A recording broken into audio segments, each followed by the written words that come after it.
गालिब ने सुनी होती साहिर की गजल तो वो कहते मुकर्रर मुकर्रर। गर मजनू ने गाई होती साहिर की गजल तो शायद दुनिया लैला को उससे ना छीनती। वो दर्द वो प्यार को बयां कर कितने ही महिवालों को सोहिनी आखिर मिल ही गई और साहिर लुधियानवी ने इतिहास को गलत कर दिया।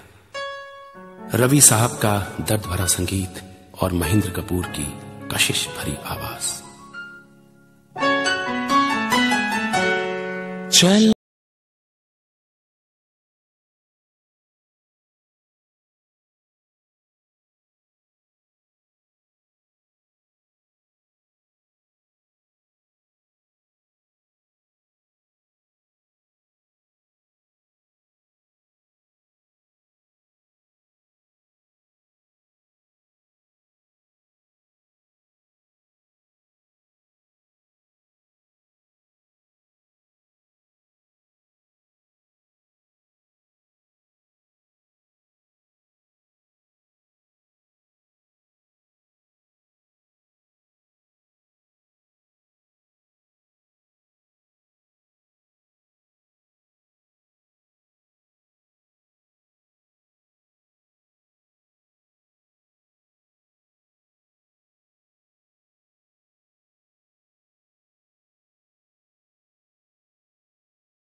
फिर से अजनबी बन जाए हम दोनों।